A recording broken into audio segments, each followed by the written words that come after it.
I didn't understand your question first. Repeat it again. They have examined themselves first.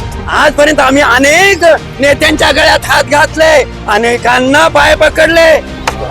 He can only know the person, only know the man. So the people go there who are uneducated. ही बातमी दिल्ली पर्यंत गेल्याशिवाय राहणार नाही. अहो या लोकांनी नका का करायला नाही पाहिजे होतं, पण आमचे रडत्याचे आसू तर पुसायला पाहिजे होते. I have completed my graduation in 1978. That time my economical condition was so much poor that my father was begging door to door.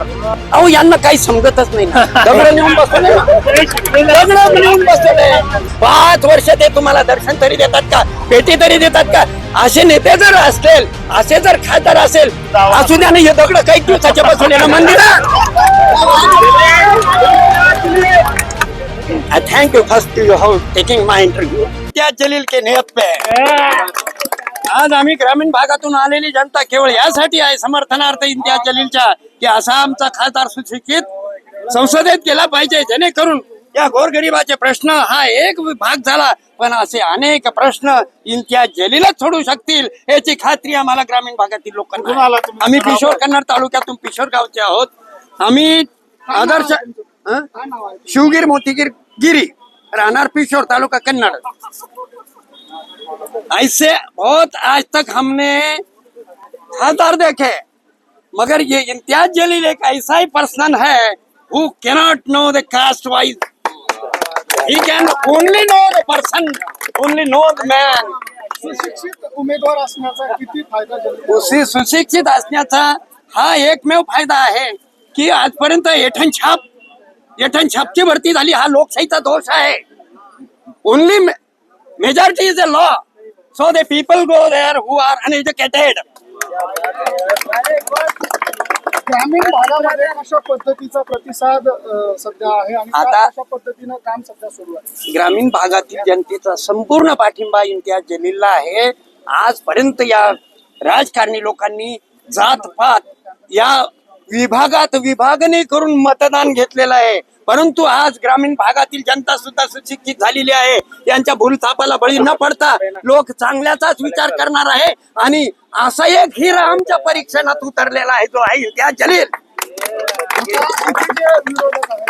दोघांच्या मतदानाचं डिवायडेशन होईल, पण बहुतांश लोक इम्तियाज जलीललाच अधिक मताधिक्याने निवडून देणार आहे. हा आमचा ठाम निर्धार आहे. आज तुम्ही रॅली जर पाहिली तर तुमच्या लक्षात येईल ही बातमी दिल्ली पर्यंत गेल्याशिवाय राहणार नाही.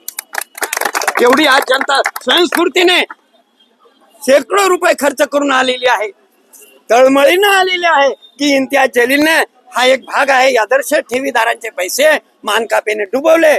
आजपर्यंत आम्ही अनेक नेत्यांच्या गळ्यात हात घातले, अनेकांना पाय पकडले, एकही देव आम्हाला पावला नाही. सवलत मिळालीच नाही आणि आम्ही तो विचार करत नाही की आम्हाला सवलत मिळाली तरच आम्ही इम्तियाज जलीलला मतदान करू. आमचं बॅड लागते, मिळो ना मिळो, पण आमच्या परीक्षणामध्ये इम्तियाज जलीलच उतरलेला आहे. कारण याच माणसाने आमचा प्रश्न हाती घेतला. खासदार, आमदार, जिल्हा परिषद सदस्य यांना सगळ्यांना आम्ही पाया पडलो की बाबा आमचा प्रश्न घ्या. अहो या लोकांनी नका का करायला नाही पाहिजे होतं, पण आमचे रडत्याचे आसू तर पुसायला पाहिजे होते. यांनी प्रतिसाद दिलाच नाही. शेवटी आमचं हाच देव आम्हाला पावला. अनेक देवाला नारळ फोडले. प्रशासनाने साथ दिली असती तर आम्ही इथपर्यंत कशाला आलो असतो. या प्रकरणात प्रशासन काहीच नाही. भामटे झाले खाऊन, निंदे झाले, ते भामटे झाले खाऊन. तुम्ही आता काही इंग्लिश मध्ये सुद्धा बोला. किती शिक्षण झालं तुमचं? I have completed my graduation in 1978. That time my economical condition was so much poor that my father was begging door to door. In that condition I have completed my graduation. तुम्ही एक educated आहात, English मध्ये बोलता, काय सांगाल तरुणांना? तरुणांना हेच सांगेल बाबा हो, तुमचे आई वडील शेतामध्ये घाम गाळतात, पण शिक्षण हे वाघणीचं दूध आहे. शिक्षण करा, क्षेत्र कोणतंही असो, ज्ञान मिळवा. 25 वर्ष सचोटीने अभ्यासात घालवा, राहिलेलं 75 वर्ष आयुष्य सुखाचं आहे. तरुणांनी सुद्धा राजकारणात आलं पाहिजे, निवडणुका लढवायला पाहिजे. आणि तरुणांनी राजकारणात येणं आवश्यक आहे, परंतु त्यातल्या त्यात सुशिक्षित लोकांनी यात आलं पाहिजे. आणि आजकालचा आजकालच्या तरुण पिढीचा कल सगळ्या राजकारणाकडे आहे. सरकार म्हणतं बा तुम्ही धंदा करा हे करा, परंतु राजकारणात येताना they have examined themselves first. I didn't understand your question first. Repeat it again.